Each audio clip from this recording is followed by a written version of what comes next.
Welcome back to another episode of the Intellectual Silk Road edition of Computer Weekly Bitcoin Podcast.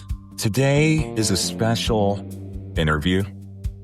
We are with the champ, the winner of the inaugural Maxi Madness Nostr edition. Now, before Maxi Madness really kicked into the final four, the championship round, I said that Nostr, because of the zap structure of the votes, where you could vote with your zaps instead of one man, one vote, one NPub, one vote, I said this was social capital price discovery. And that's exactly what it turned out to be, because the social capitalist, Rev Hodl, is joining us today. He's proven that the Maxi Madness can be and was a smashing success. Thank you to the Primal developers, to Mijan, Paul Keating, all the guys over there who made this possible. Rev, how's it going? Are you still feeling the afterglow of your win? I saw you had a corny chat last night with in the winner's circle. How's it been since last week when you took home all the glory? Oh, well, I'm still recovering. You know, it's good to be able to talk about it while it's still fresh. But yeah, it takes a lot of work to participate in Maxi Madness. If anyone listened to the Twitter Spaces with Aaron and Casey, it sounds like they had spent quite a bit of time participating as well. And I think that's just what it takes in order to win. You have to really prove that you're the one having the most fun, you know? So I had a little bit of fun last night, kind of just explaining my strategy and how I used permaculture as the lens through which to view the competition. And I think that's how I came up with the winning strategy. But I was by no means doing it by myself. Like you said, the social capital was the key component in pulling it all together. Can you explain what you mean by, because you talked about this in corny chat last night about permaculture and how this how it relates to Maxi Madness and your path to victory over you beat a very hot person in the championship, an international sensation, just got off tour with Sabaton in Europe singing, and you soundly defeated Noah. So can you explain how this works and why you think that this permaculture phenomenon is what vaulted you to the championship? Well, in permaculture, there's three ethics: earth care, people care, and the third ethic I call non-extraction. And the non-extraction ethic is a big component of this, especially when you tie in the game theory of the prediction markets, the predicts market. In addition to that, permaculture operates with this viewpoint of systems succeeding from one phase to the next. And so in order to, in the instance of Maxi Madness, the whole tournament is a series of rounds. In each round, as you win, you succeed into the next round, but each round is different than the round before it. So a new strategy must be employed in order to take that round down. And so in permaculture, we also talk about these mixtures of plants working together in an ecosystem. We call that a polyculture. And so when you look at the social capital that I employed in order to take down the whole thing, I viewed the different, pools of social capital that I had built up either through Nostr, through these group chats, or through the meetups that I go to as different plants, you could say, in this ecosystem of like a food forest. And so it was a whole thought process of how and when to utilize each pool of social capital, each plant in this polyculture system, and choose when to deploy those to glean the yields from that based on what process of succession, what part of the succession in the tournament it was. It's very cool. It was fun to watch it, you know, from behind the scenes and just see it all play out. I was very active in the group chats. You were very active in the group chats. Now, the question I have for you, do you feel like you spent all your social capital Did you gain social capital? Do you have to refill your social capital?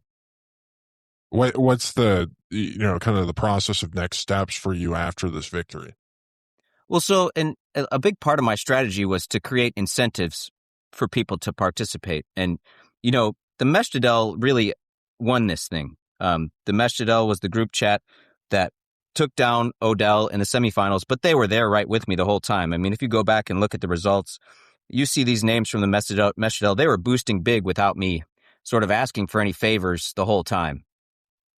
But, I did have to eventually say, look, if I'm going to win, I need to, sweeten the deal a little bit. And so I offered up to the Meshdadel, like, if you vote, max vote, you can get a jar of maple syrup from me, a pack of my cannabis seeds, a free ticket to Lake Satoshi, a bag of Otis Bigmeyer coffee. And these are items that we have already been exchanging in the Meshdadel anyways. And it's not, this comes back to the whole non-extraction thing. I could have chosen to extract from my social capital base. And like you said, then I would be in a deficit and I would have to replenish it. But instead, I created a more of a holistic approach where now the way I was thinking about it is I was basically selling these items and then donating the sats to the Bugle through their vote. And then we get to participate in this tournament and everybody sort of wins all through across the board. Very cool. How's your wife? How's your wife feel about your victory? Well, she doesn't have much to say about it, unfortunately. She's not that excited. You don't feel like you have bragging rights? It hasn't changed any of the home dynamics of, her looking at you differently? Well, the glitter in my eye is definitely a little brighter now that I'm the champion. And she does recognize that. But, I don't think she attributes it to Maxi Madness. She just looks at me and says, maybe something's a little different today. But you mentioned this polyculture, and I assume that does not mean multiple sexual partners. You're still a loyal, husband.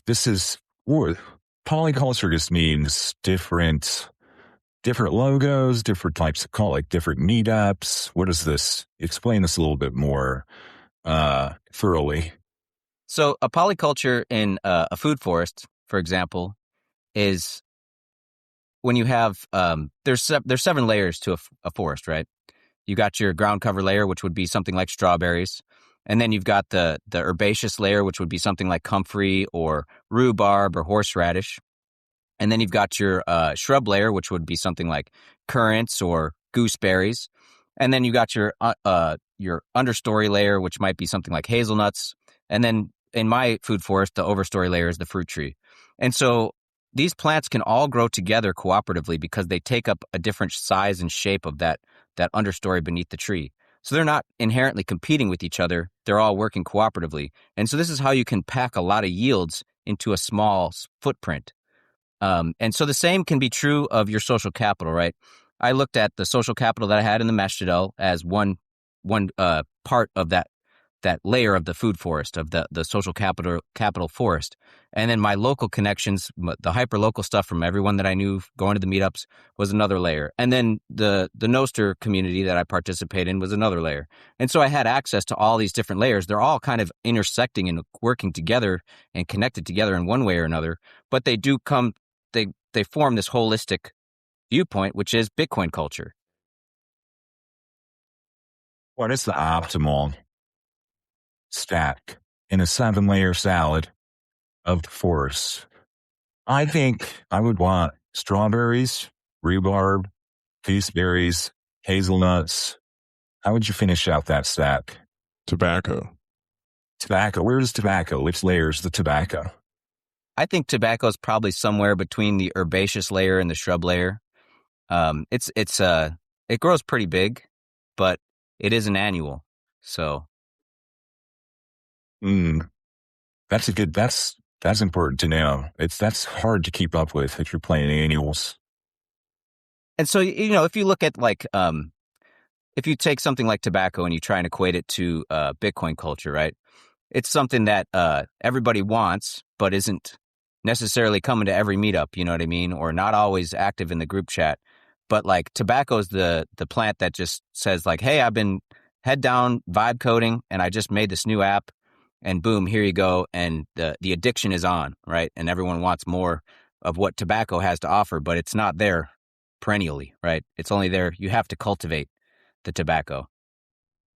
Whereas these other plants are perennial, so they just are, as long as you participate with them and you interact with them, they're around and they're there to, and in the lens of the social capital, like we've been talking about, that social capital continues to liquidate amongst the whole polyculture, right? Everyone's trading between themselves. One of the user experience hurdles that the Maxi Madness Nostr tournament had to overcome and had to have some playoff rounds play in, to make up for is Primal has a web of trust, and a web of trust can filter out some people who are maybe just creating NPubs to zap more than once or something to kind of create like a civil attack sort of, give the impression of such anyways. But thinking about a web of trust on Nostr, where that is much more customizable than it is on a platform like X. And it kind of relates to these communities, these permaculture type of situations that you're developing. Have you explored kind of this customization or this optimization on Nostr or your group chats with this web of trust where you have layers of group chats, for example, with like the Mesh Citadel and some of your other more trusted confidants. And then it layers out from there where like a new person coming into your space or your sphere, so to speak, kind of has to go through these layers of the web of trust before it gets down into your most cherished group chats. Well, sure. Yeah, absolutely. And through the lens of the tournament, let's say through the lens of Maxi Madness, this is how I chose to when to tap, right? When to utilize my social capital in which particular circle. I knew that I needed to save my local homies until the very end, because that once I didn't even really tell anyone locally that this thing was going on until I was in the finals. So now when I'm in the finals, I present, look, I'm in the finals. If you want to take me across the finish line, here's how we do it. And people got excited about that. If I had let them know that I was in the tournament right from the beginning, I might have expended that social capital too soon. And so, yeah, there's just different relationships that you have, and it does filter it on down through for sure. Absolutely. What was your impression of how did Nostr receive Maxi Madness? I think that it was about as 50-50 as you could have expected. A lot of people were excited about it and having fun with it, and a lot of people wanted to found it to be incredibly annoying and how to get it to go away. And when I was like, "Hey, dude, this is going to be happening for the next week or something," they're just like, "Oh God, how do I have to mute you?" It's like, well, you can, but I'm going to be posting about this, because I think, as you guys say, it's the most important election, right?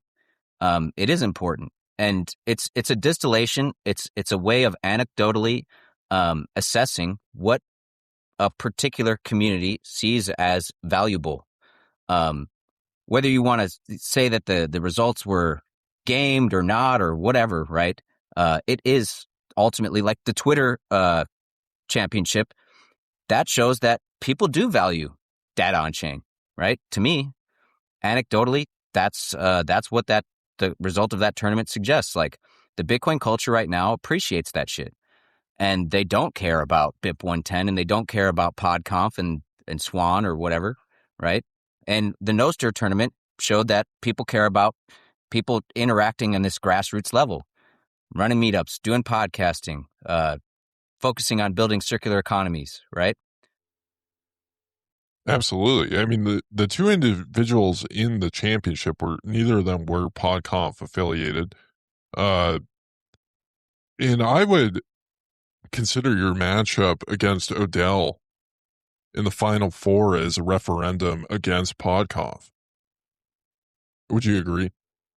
Well, yeah, and so this kind of gets back into this whole non-extraction principle, right? And where it wasn't me versus Odell, it was me versus Predix, right? So I knew that there was some people with money on the line over on Predix, and I think that they had a cakewalk, dude. I think that they were expecting that, all they however someone had figured out.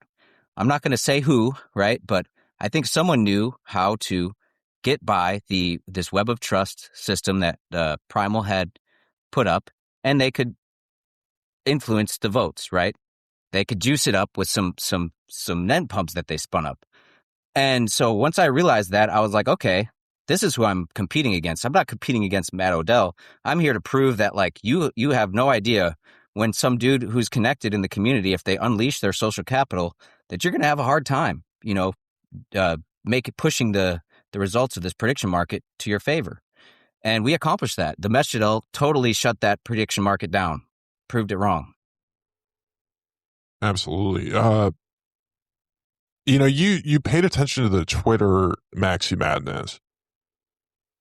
The dynamics were incredibly different. The mechanisms were incredibly different. What was your perspective on that of the happenings on Twitter versus the happenings on Nostr? Like, how do you see the dynamics as different? I think that, like, just the fact that people have to put sats on the line, in Nostr sort of changes the way that people are participating, because you can, so a lot of the if you want to win, right, you have to have a community rallying around you. And so in Twitter, you have to have a large community, right?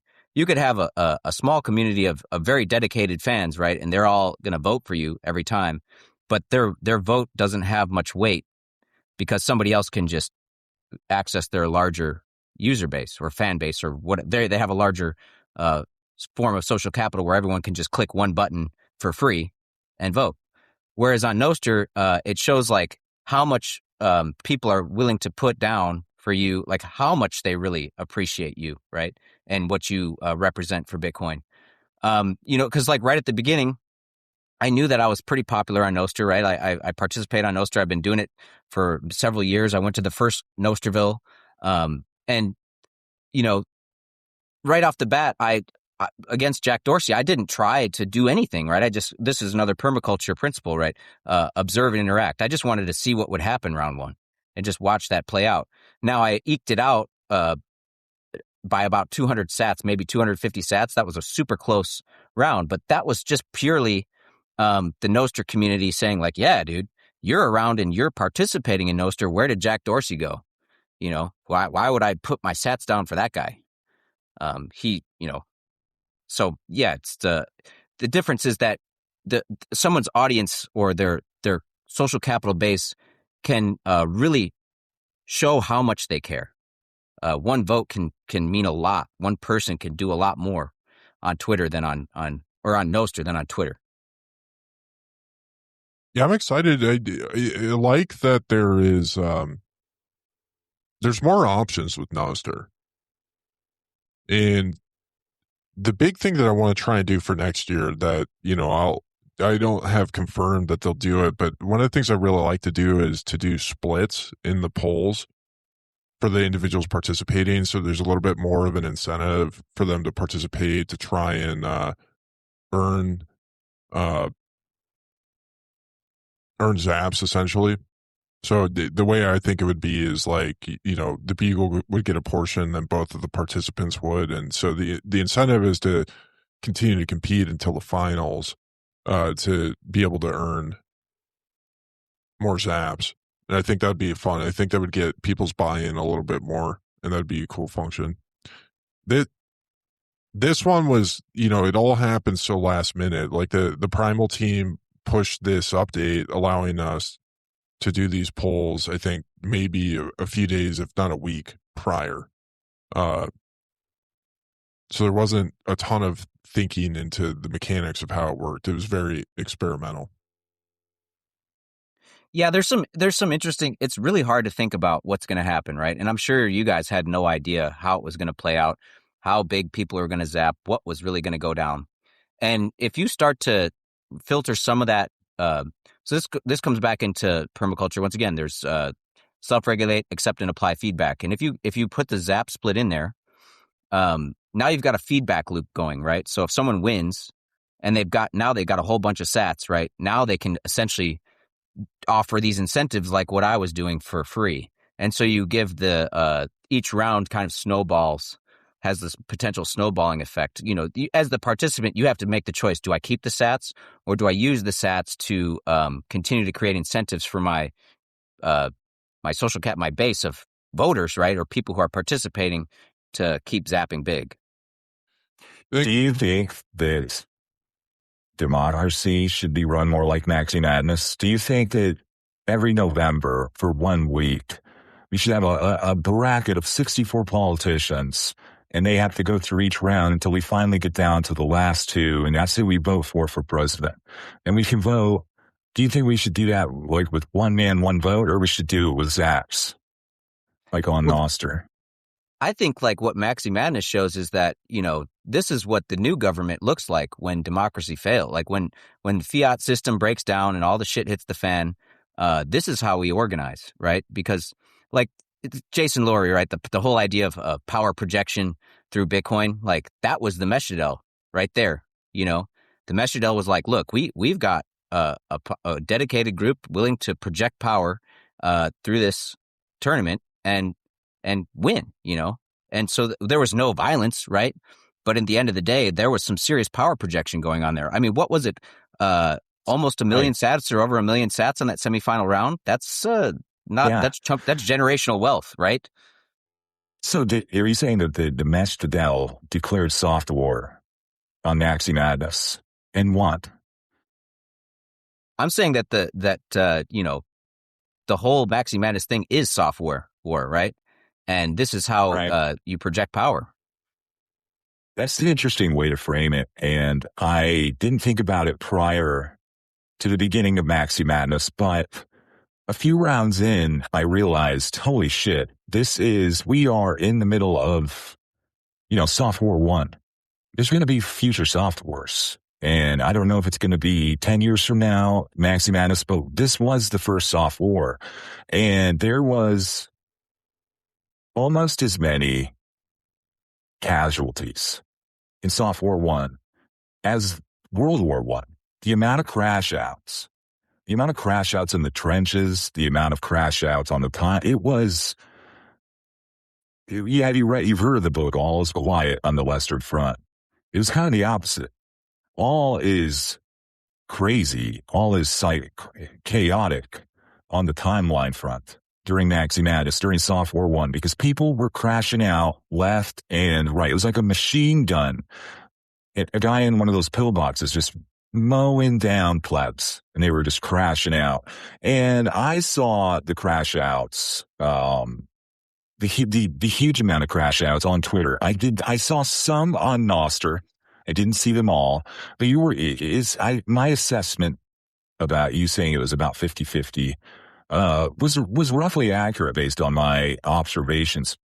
And do you think that contributes to the success of Maxi Madness, having a sell side and a buy side, people who are buying in and people who are like, fade this noise, I hate this, and their annoyance, their crashing out brings more attention, brings more eyes, and realizes, holy shit, there's a lot of social capital on the line. I have to pay attention to this. I have to put my bets in on the prediction markets. I have to be involved in this somehow. I thought it was stupid, but now I'm realizing that there's a situation going on, and it is in my best interest to be monitoring it very closely.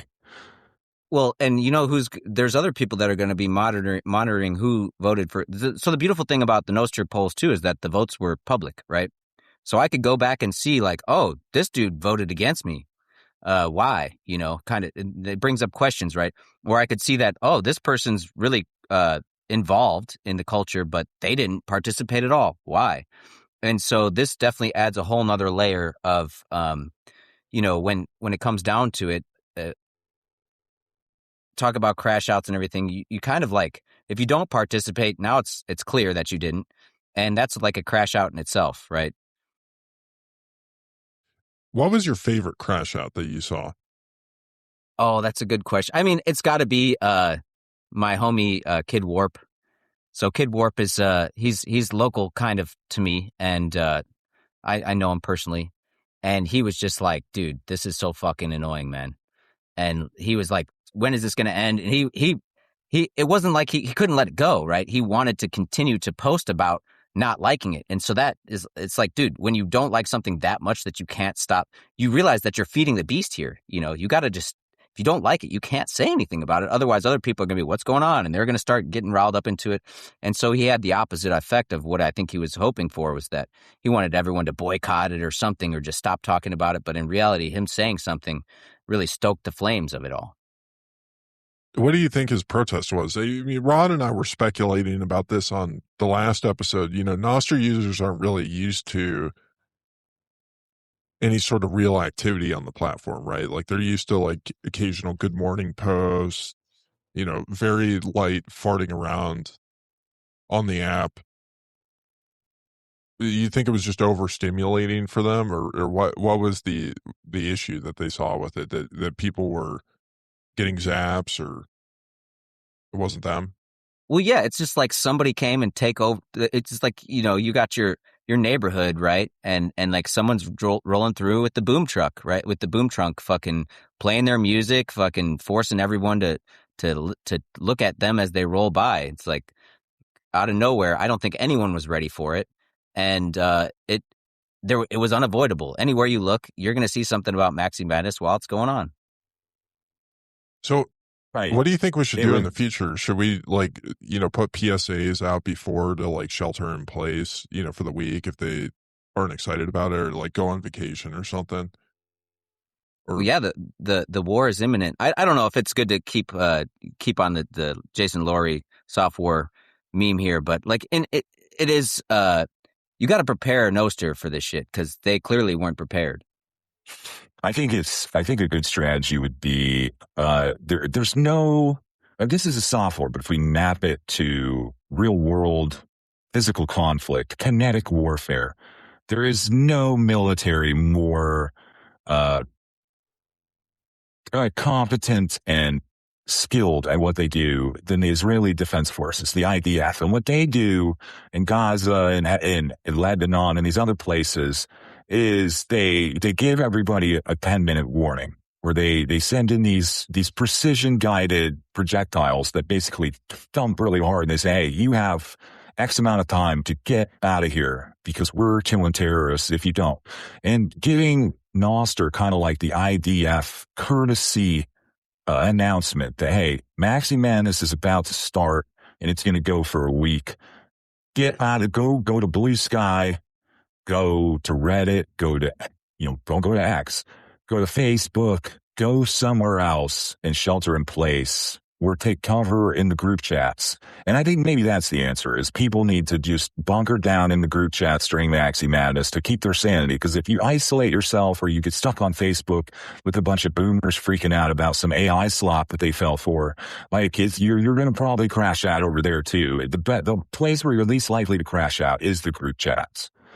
Yeah, maybe the best way to go about it would be to take the committee and start to, as they're making their picks, sort of tease that a little bit, right? And you don't release the whole bracket right away, but you put some spoilers out there, like Odell's back, he's going to, and so that's a way to ease into Maxi Madness, get some awareness about it. The bracket slowly builds up over time, and that leads into the actual tournament. Interesting. Yeah, there's a lot of dynamics to explore here. For the individuals that were very unhappy with what you said, with us taking over their neighborhood for a week, do you suggest that they do something like they form Nostr HOAs and set guidelines of what's allowed in their neighborhood? Or like, how do you think they create a peace of mind for themselves. Well, and this is the direction that Nostr's heading in, man, is that I think every website will be a Nostr client.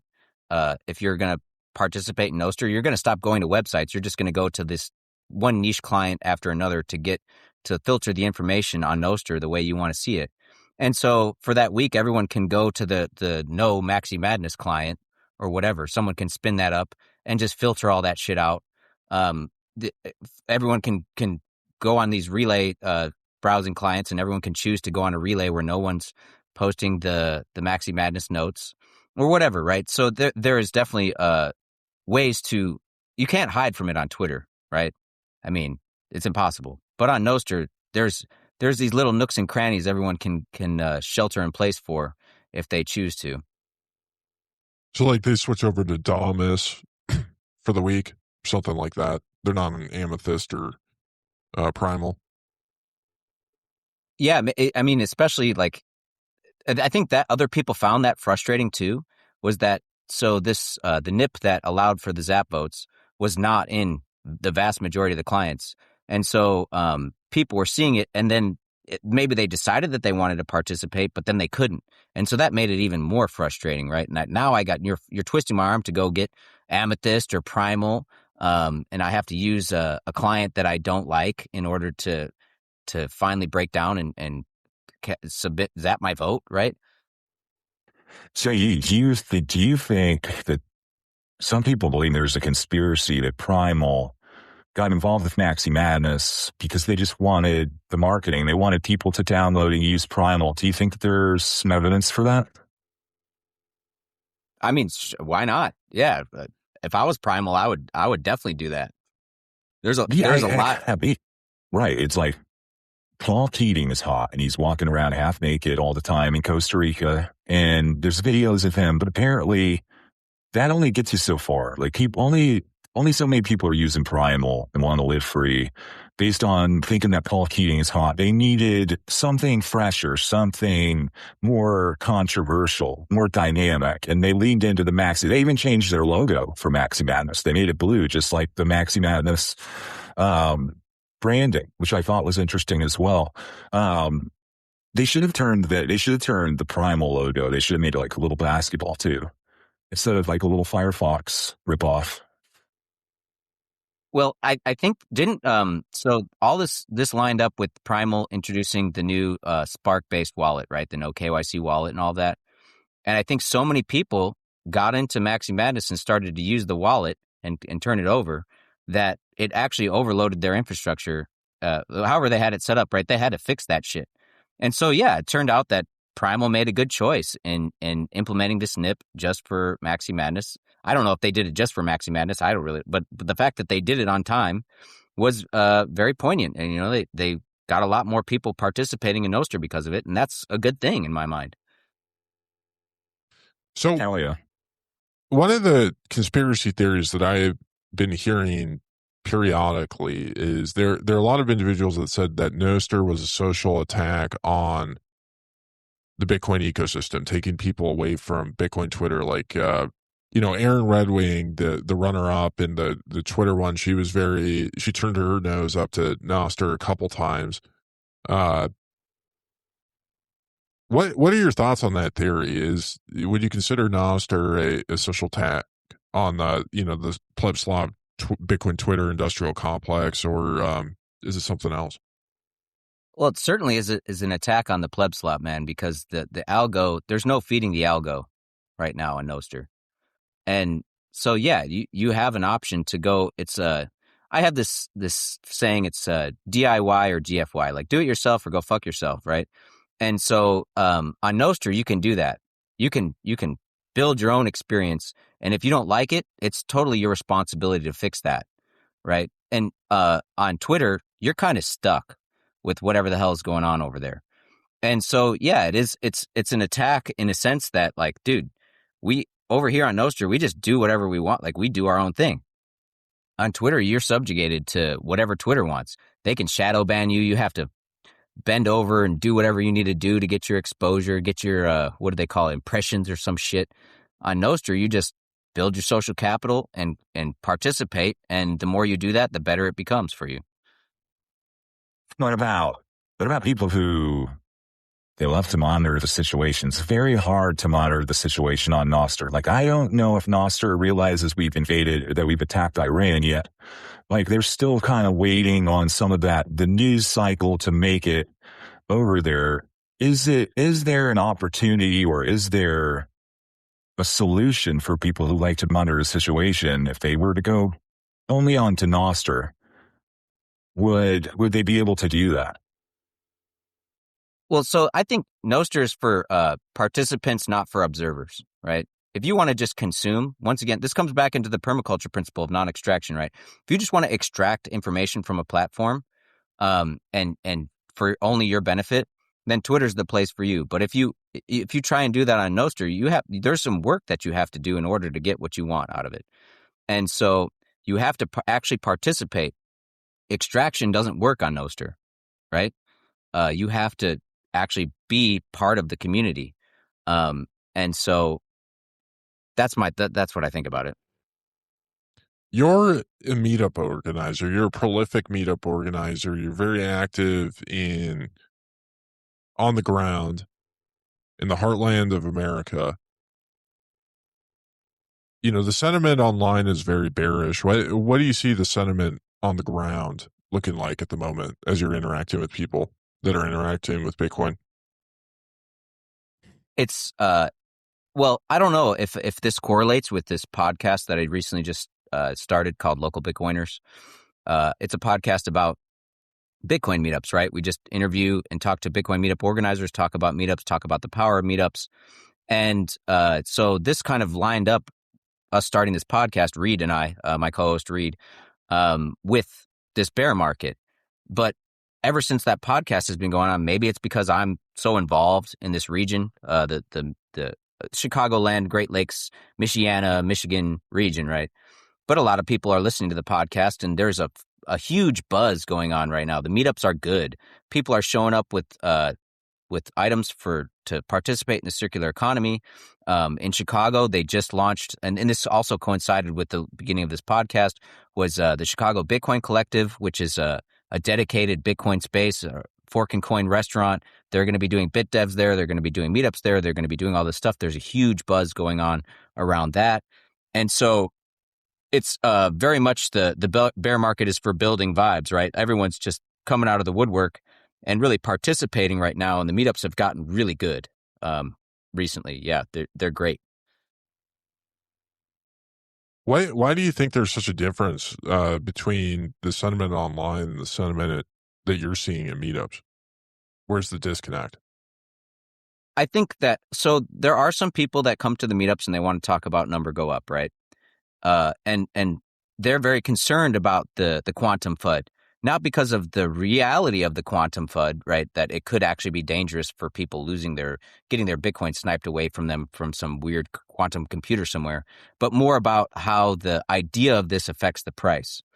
And when you're participating in Bitcoin and you're earning Bitcoin and you're spending Bitcoin, the price doesn't really matter, right? You get Bitcoin in, Bitcoin goes out.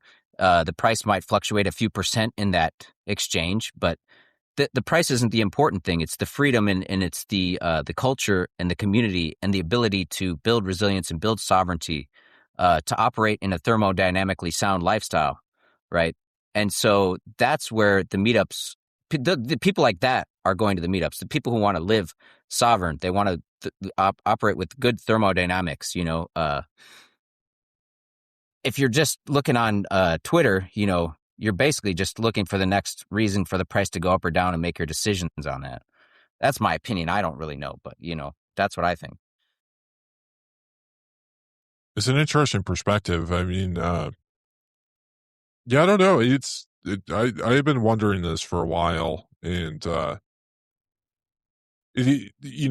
talk to Avi Burra pretty frequently, and he says, he said Noster's even had kind of a bear market, which I would have figured Nostr would be more of a reflection of, what's actually happening on the ground, but maybe not so. Well, so these are all just, we talk about Bitcoin as a tool, Nostr as a tool.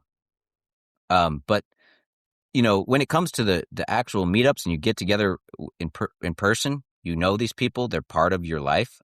It's not a tool anymore, man. It's a community asset. And so this is the big difference is like when you actually take things into meet space and reality, there's a whole different set of incentives and a dynamic that goes on. And I think it does reveal the truth, right? That, okay, price is down. Nobody's really chit-chatting, gossiping about this or that on the socials. But the group chats, still good, right? And the meetups are still good. And that's where the signal is, Podcasts too, right? Has there been a bear market in podcasting? Hell no, dude. There's a new fucking podcast spinning up every day about Bitcoin. So you got to look at the real sovereign shit, like podcasting, uncensorable way to promote and propagate cultural capital. Bitcoin meetups, real sovereign way, unstoppable way to promote and propagate cultural capital. Nostr to a degree is unstoppable, but it's just it's more nebulous than these Right. true relationships that you have. I wonder, one of the things that I've been thinking about is crashing out. We talked about it a little bit, but there's really very few ways to prove that you're not crashing out if everybody else is saying you're crashing out. If there was like a crash out Sybil attack, right? And all your followers, everybody, whether it's on Nostr, on X, and they said, Rev Hodl is crashing out right now. And you're like, I'm not crashing out. I'm totally normal. Like Mike Brock is going through this, right? Everybody's calling. If you don't know who Mike Brock is, he's on X, right? He was the former executive at Block under Jack Dorsey. And now he is, he's an essayist. Everybody's accusing him of crashing out. And he had to start a podcast to prove that he wasn't crashing out. Are there any other methods? Are there any other ways you can prove that you're not crashing out if everybody says you're crashing out, other than start a podcast? Is there like a certain amount of social capital that you can have where people are like, well, he's got so much social capital to be crashing out. He's just esoteric or something like that, or eccentric. Is it just, you have to start a podcast? To crash out is not, it's not up to you, right? Your actions reveal if you're crashing out or not. And you could be in denial about it. I actually I crashed out, dude, about a year ago. Okay. And I was super hard, like just like, fuck, I can't stand that everyone's talking about doing shit. No one's actually doing shit. It's so hard. Like this was when the meetups did go. So Paper Bitcoin Summer destroyed the meetups. Basically, everyone was talking about, instead of price talk, it's okay to talk about MicroStrategy and all this shit. And people just stopped coming. The vibe just like got killed by that. And I couldn't stand it. And I crashed out about it. And it got so bad that the Meshadal had like an intervention with me where they got on a call and they like talked me off the ledge, And so, at the time I didn't feel like I was crashing out. I was in denial about it. But there was no way for me to prove that to them that it was a real serious, it wasn't a crash out. And so, yeah, your crash out it's not up to you. It's up to how the people that you're talking to perceive your actions. So there's no like sovereign crash outs at this point. Like a crash out is like a network effect phenomenon. I'd say so. Yeah. So from your experience of having a crash out,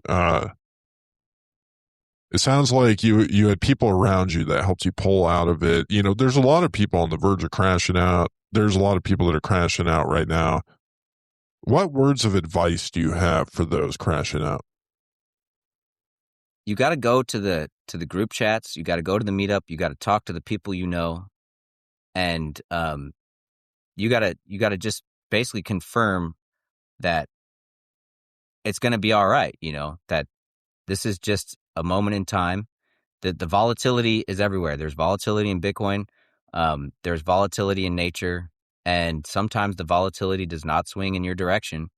And don't worry, zoom out, right?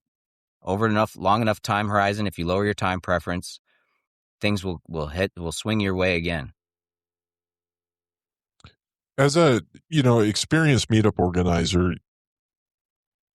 you kind of talked about the disruption of the paper Bitcoiners showing up and wanting to talk about their, paper Bitcoins being problematic to the meetup structure and organization, impacting members from coming, people, not being interested in participating anymore. For individuals that are problematic, what are some strategies that you've learned at handling them? Do you tar and feather them in the town square for talking about paper Bitcoin, or what are like the strategies to prevent disruptive, unhelpful behavior in the meetup?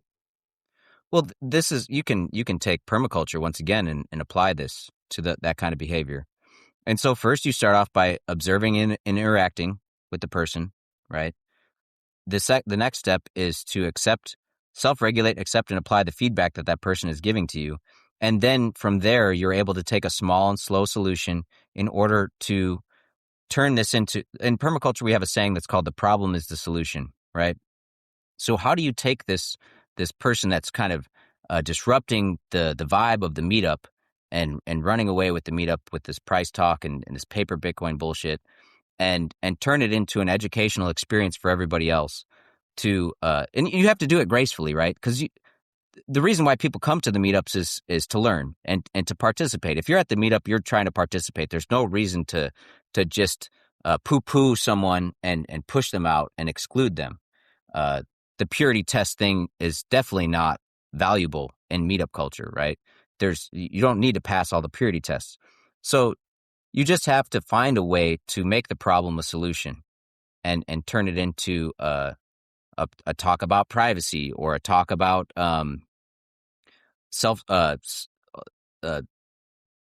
holding your coins, like cold storage, right? These kinds of things.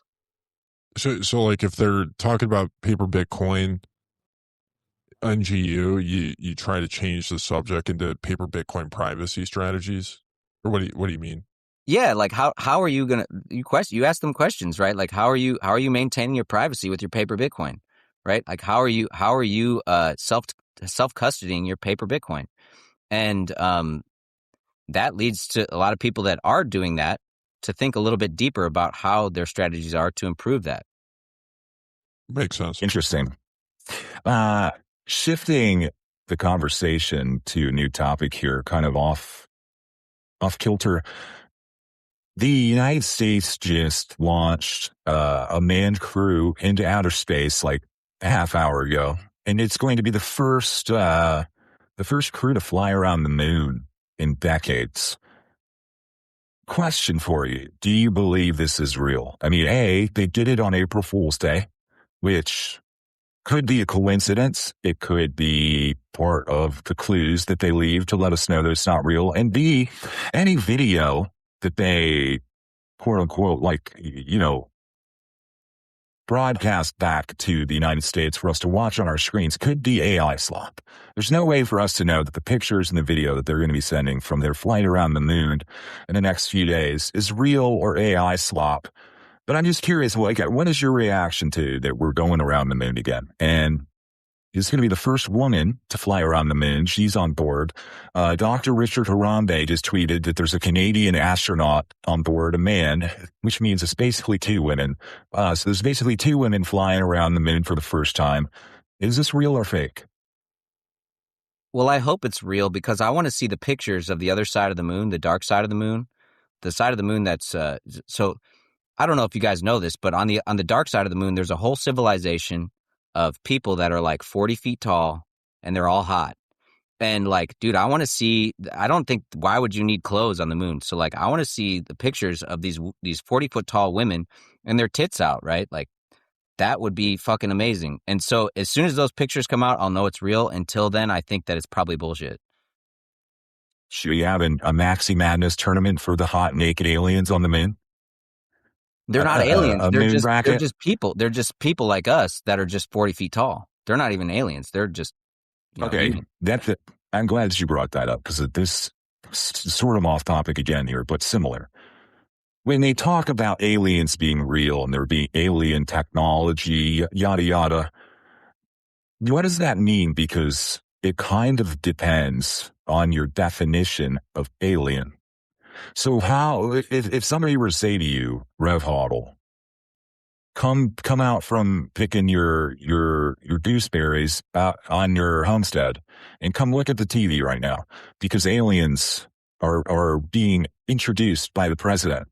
What does that mean? Are aliens from a different planet? Are they a different life form instead of this carbon-based life form like us? Is it something mental or spiritual that makes an alien? If aliens exist, let's just say the aliens exist. What does that mean? What is an alien versus a human? Well, there's a whole lot of different kinds of aliens, in my opinion. And this comes down to like the way I think that the universe works. It's all vibration, right? Everything is connected, and there is a vibrational force creating volatility, creating entropy throughout the universe. And so I'm sure you guys have seen these videos of, you put a plate on top of a speaker and you sprinkle some sand on it and you play the different tones and the sand takes up all these different shapes. And so the vibration of the universe forces form. And so the human form is dictated by the vibrations of the universe. And so that means that there are aliens out there that are from outside the earth that are people just like us because that's the only way the vibration of the universe can only create human, right? And so then there's also the etheric form of alien, right? Where these trans-dimensional people or beings or entities, you could say, manifest. And so that's kind of like the glitch in the matrix type of experience. So there can be many different kinds of aliens, but I think the aliens that people talk about the most are just people from somewhere else. And I think they exist, personally. Do you think any of them are on Nostr? Well, they should be, and that's what I'm like. That's what I think. Like, if the aliens come, I want to have enough social capital and enough proof with my signatures, right, of these notes that I've signed and these Bitcoin transactions that I made. Right, it's a public ledger. This is actually beneficial to us because when the aliens show up, they can see who the fuck's been participating in Bitcoin and Nostr and who's not, and they're going to want to come talk to me because I'm on the frontier here as a pioneer. I'm trying to push the world forward into a positive place. The aliens will know this, and the new politicians, right, are going to be the people not talking with aliens because of the reptilian bullshit, fucking center of the earth stuff.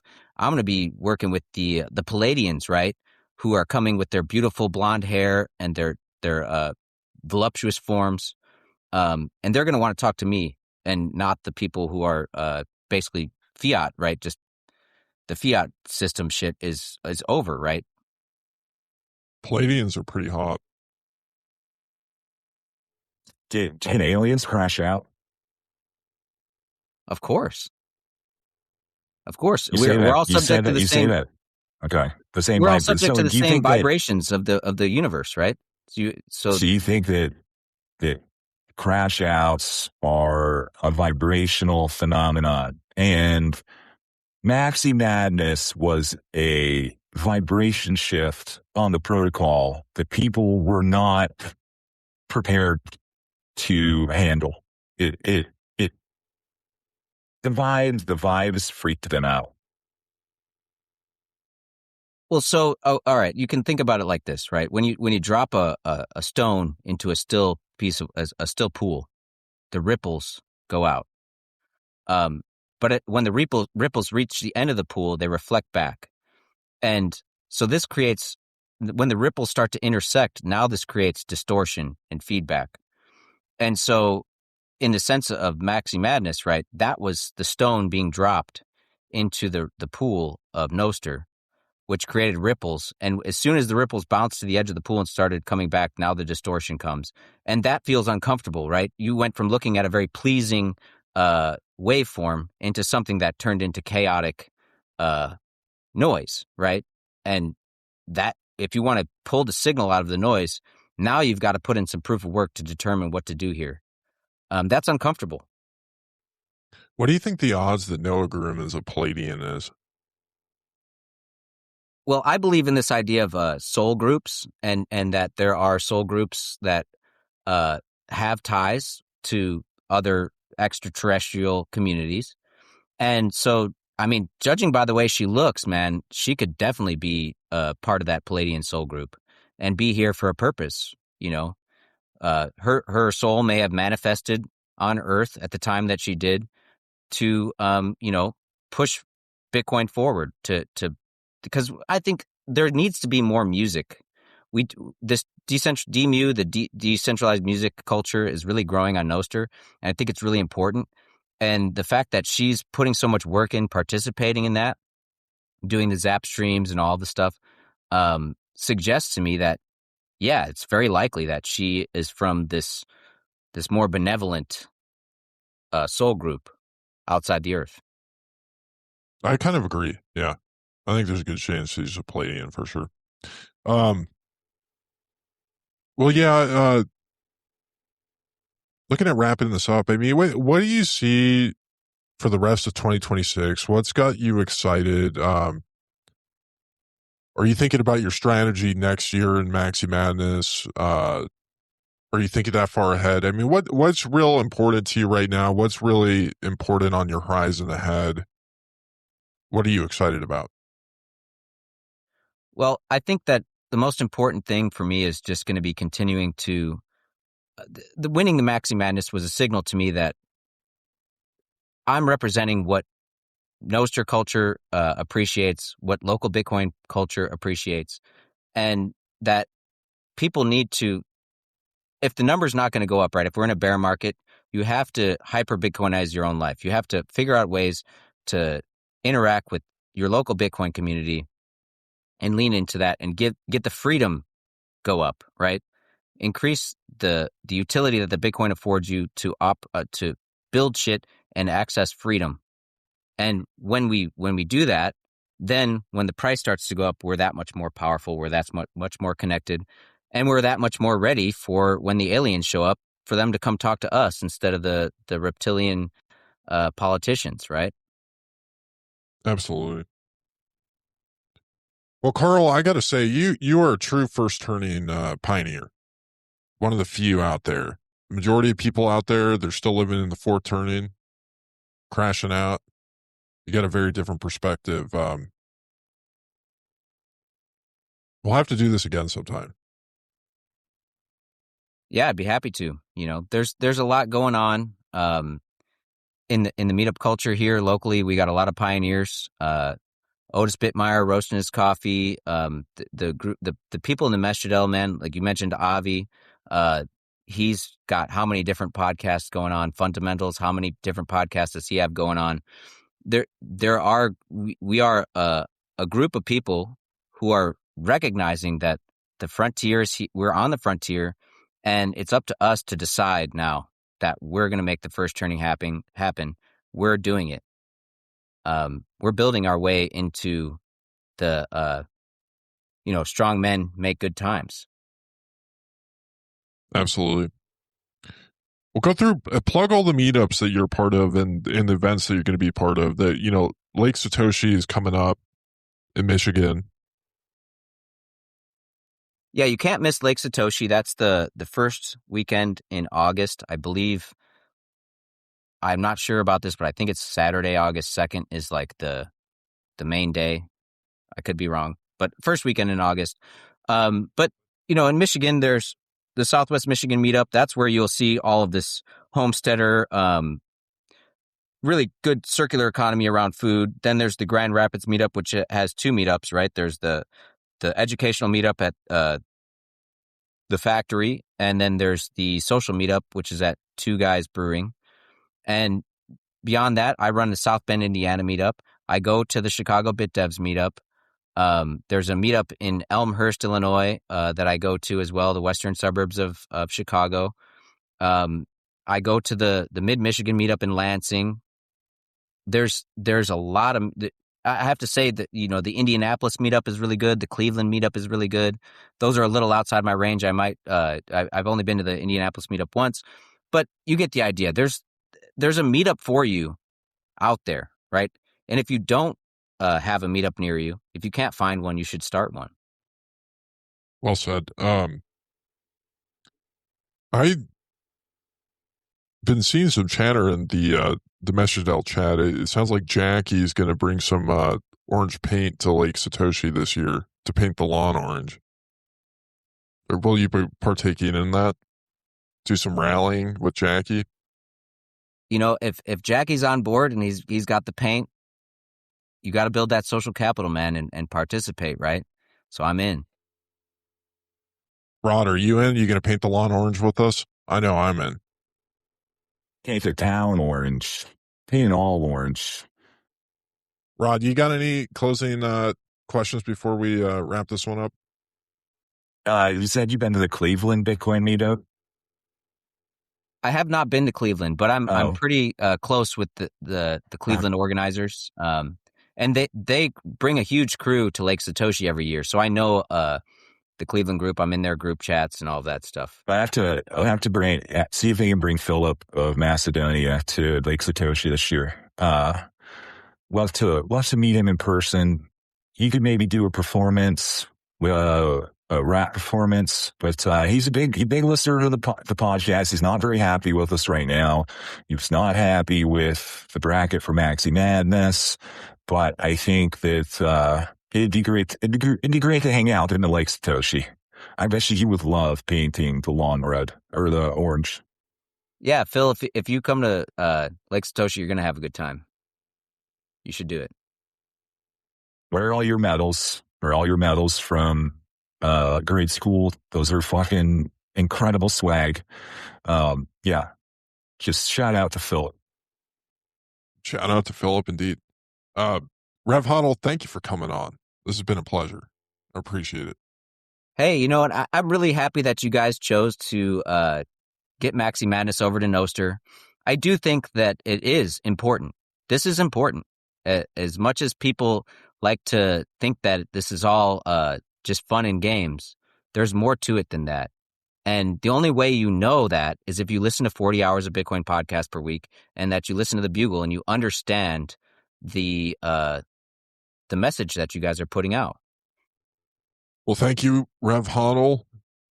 Folks, go give Rev Hodl a follow on Nostr. If you're not following him yet, I don't know what's wrong with you. You should reconsider your life decisions. But People's Champ, it's been a great rip.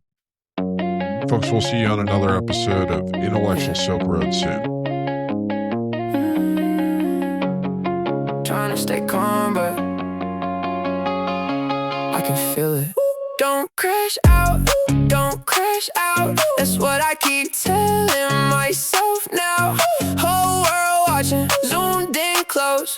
One wrong post and it's over, I know. Don't crash out, don't crash out. But they love when you lose control now. Everybody say stay, chill out loud. But they really wanna see you crash out.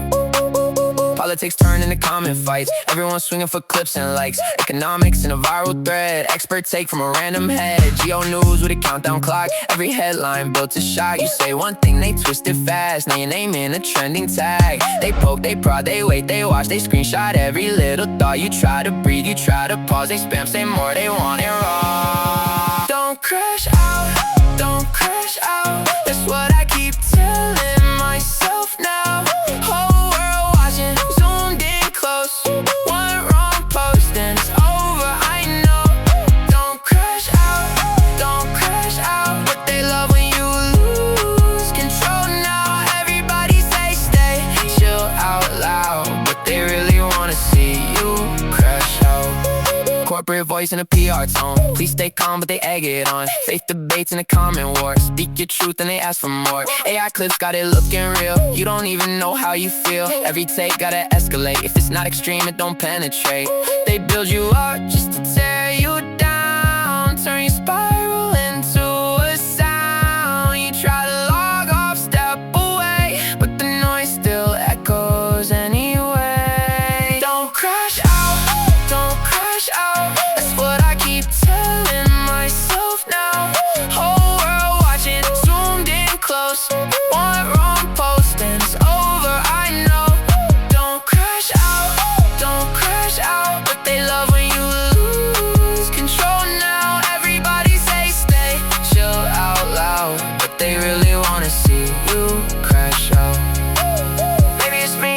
is us. Maybe we all just feel too much. Too many eyes, too many takes, too many chances for one mistake. Say be calm, but the timeline shakes. Every second's a higher stake. Stay cool, don't lose it. Don't give them what they came for. Crash out, I might crash out. Trying to stay level, but it's hard now. Everything built for the moment you break. Every reaction they can replay. Crash out, we all crash out. That's just the rhythm we live in now. If it's all pressure all the time, then losing is just part of the design, yeah. Stay calm.